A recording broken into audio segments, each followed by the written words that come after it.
Hello. Alright, so I wanted to do this about, I want to say, 2 weeks ago, but unfortunately I've had pretty much non-stop nor'easters keeping me busy here in Connecticut. So I figured I would finally start my tutorial series on basic, basically the absolute basics of creating a command tutorial. A command uh, mission editor tutorial to create our own scenarios. But before I do, and hopefully this is the only PowerPoint I ever do for the rest of my life, I just wanted to go over a few things before we actually get started in command. I think this would be useful. If you don't want to sit here and listen to me, enjoy the pictures and just fast forward to the PowerPoint notes and read them really quick. It should take about 3 minutes. Alright, so let's get started. I did click next. Let this go. There we go. Alright, so the first thing is have a plan. I can't stress this enough. If you're going into creating a scenario, have an idea of what you want to do. Think of the context of the scenario. Don't get carried away. Have an answer to what are factions doing? What should my briefing say? How difficult is this supposed to be? How complex is it? Like how many moving parts, yada yada yada. I mean, just going in and getting it. I'll demonstrate, I'm sure, because when I'm creating a scenario for real, I do this a lot, and it is something that I think is smart to try to avoid when possible. So, context of a scenario. You really, before you should even open up command, is think, what is the scenario going to be? Say it's a surface action group against another surface action group. Maybe it's hunting for a submarine. Maybe it's being a submarine hunting a carrier group. Whatever the case is, you should have a plan of what the scenario is, and only add the units that you're going to need for it is something we'll be touching on as well. So what you're doing, what the enemy is doing, are all things you're just going to need to consider beforehand. So for example, let's just say it's a surface group against a surface group. You're basically both just looking for each other. Or maybe it's a country that's playing on the defensive is just simply waiting for a strike to come, and it's got most of its air force ready to try to intercept them. Well, not most of its air force, but a good amount. How long does the scenario last for? What's the date of the scenario? State of readiness of forces. So there are certain things, for example, for air forces, op tempo, you can control how many sorties you can get per day. For example, I believe it's a 6-hour turnaround on a lot of US strike aircraft. If you go with certain settings like sustained operations, I believe it goes to about 20 hours to prepare a sortie and return. I'm sorry, you have 20 hours to prepare an aircraft for a sortie. So if forces aren't at a high state of readiness, that is one way you can handle strike operations, is just simply say each aircraft can take off, but you're only going to get one sortie out of it today. And depending on how long the scenario lasts, you may not even get another sortie out of them. So my opinion, this is just my opinion, and I'm definitely not a master scenario creator. I am merely trying to create a tutorial that is labeled as such, a tutorial that is for very beginners, but I think that some of these principles could apply to people who are definitely more seasoned at it than I am. So it's too easy to get carried away. So let's just say you make a scenario that's the US invading Pakistan. Then China's an ally of Pakistan, so now you've got China sending forces to Pakistan to protect them, and now you've sent India in to counter China. And what started out as the US just attacking with a carrier group on and a few assets in Afghanistan turns into World War III. So what I always say is strictly scrutinize what units you have, what units you need, and if you don't need them, don't put them in. Now, I'm not saying don't add things to make it more complex or to change how gameplay works. For example, if you're doing a SAG combat sort of a scenario, by all means put warships in and mix them in with civilian ships. It's just part of what surface action groups are going to have to contend with. And those civilian ships are there for a reason. But that isn't, in my opinion, bloating a scenario. It's bloating a scenario when, you add the entire air force of the enemy because you've got a surface action group or something else there that you just need the enemy to be able to protect their forces from. So I also say don't add things that aren't going to be a factor. So I try to avoid, say, putting a submarine at the very end of the patrol zone and having it not even play a part in the battle. It's like, yeah, it could be there waiting for you, and when you successfully complete the patrol, it's there. If you continue to play, it could be a threat, but, if you're not going to that side of the map, why is a submarine there waiting for you? I mean, yeah, in real life it would be there, but it's not playing into the actual scenario. Now, I haven't done a lot with this, but exclusion zones and no navigation zones can help you focus the scenario on the area that it should be. So let's just say, hypothetically, you make a very quick scenario on the demilitarized zone. You might want to put a no navigation zone 50 miles out so that basically the only thing you can attack is certain forces that are, close to the DMZ. And if they're, it doesn't stop enemy aircraft from coming out to engage you, but it's not your mission to bomb those airfields. Or maybe you're bombing those airfields with just cruise missiles, which I don't believe are really under the no navigation zone. So then, don't get carried away. So think about the units you're adding. Why are you adding them, like I said before?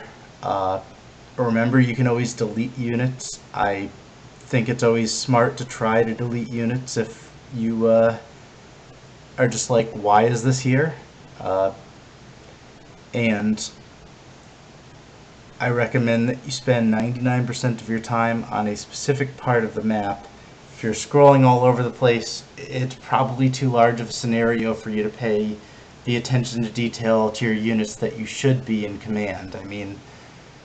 Each one of those aircraft is a multi-million-dollar piece of equipment, so you wouldn't just neglect it like that. So, I find it more fun to not do that in command as well. Another thing I would add on that would be, a lot of times I like to say, let's just say I was making a North Korea scenario, maybe I want to have a bomber take off from Guam, but I don't want to be over Guam for half the scenario. That's just one of the things that you need to think about. So if we think about this in terms of pacing, if you're bombing targets, rearming aircraft,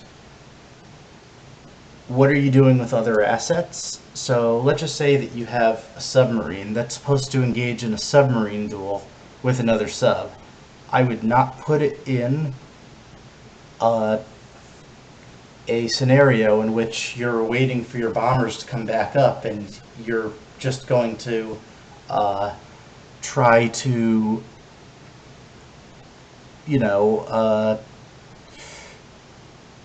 fast forward to 1800X, then all of a sudden, oh, torpedo spotted right off your bow. How did that happen? Lost your sub. Shouldn't have done that, but I mean, you can't expect certain scenarios. People aren't going to speed them up to 1x, or sorry, 30x or even 60x if they're really, really, really waiting for all of their aircraft to come back online. There's not much they can do in the meantime. Sustained operations can really set pacing, as I said before, 6 hours for turnaround time versus surge operations.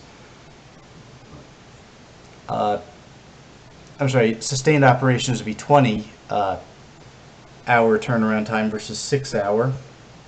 There's also, for a lot of loadouts, quick turnaround time. So if you fire all your missiles, land, and 30 minutes later back up with another set of AMRAAMs, a lot of interceptors can operate that way. And think about how much time you want the player to be thinking about stuff and actually executing. So a lot of scenarios, like naval scenarios, I find, the only thinking I'm usually doing is how can I get all of my munitions to hit the target at the same time, and how can I get my aircraft close enough to drop their munitions. So I'm usually not thinking, let's just say, anything complex like, what if I go down this valley and then go up to this altitude here and then back down here to successfully launch a strike. Probably not going to be thinking much about that. So I find that the naval type scenarios like that can potentially be more intense. Now, I know I said, what are you doing with assets like ships and subs? One thing I did want to mention, though, is I'm not discouraging you from putting them in. I'm just saying that in the middle of a scenario where you're just bombing and bombing some more, sometimes it's counterproductive to throw in a submarine to have another to have a duel with another submarine. An example of a scenario that does it well would be under African skies, where you can use your submarine to engage the enemy surface group, but I don't believe your submarine would be in danger if you decided not to go down that route. You could just keep it back, and you could probably fire a few tomahawks from it, so it does have value even if you're not going aggressive with it, in which case you would need to watch it a little bit more. Now, of course, you could just decide I want to make the scenario more complex and more difficult, and if that's the plan, that you want to have to balance between a submarine, a surface group, and everything else, then go ahead. I find a lot of times, though, that, like, say, if you add an Ohio-class submarine with the guided missiles instead of the ballistic missiles, just simply setting one somewhere around the area that no other subs are nearby, just to take the place of bombers, let's just say, because you've got 100 and some odd tomahawks. So if you're writing a briefing for the scenario, which you should, at a minimum it should say, clearly defines what you're doing, what the enemy's doing, and what you're supposed to be doing to the enemy. How you intend the mission to be executed, I mean, sometimes you could do that. I like to give people freedom to do whatever they want, but, it doesn't hurt to say how it should be executed. An operations order or a 5-paragraph order on Wikipedia would be a good thing to look up if you're not familiar with writing one. I'm not saying you need a whole op order, but it can't hurt to do.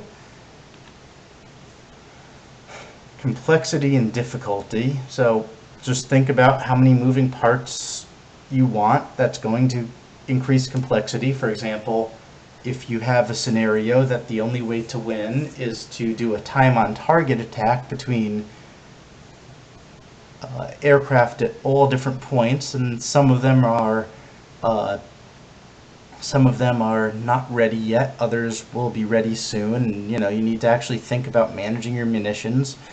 and having all these munitions with varying speeds and distance from targets hitting at the same time in order to hope to break through another force's defenses, that's pretty significant for complexity.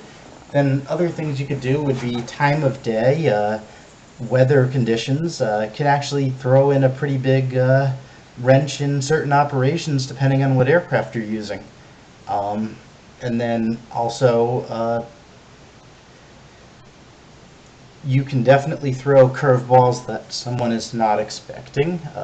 An example would be you could have aircraft take off, but hold their takeoff until your forces are so close that they can get a shot off. So you can essentially give MiG-21 a fighting chance by having it take off, as Strike Eagles are,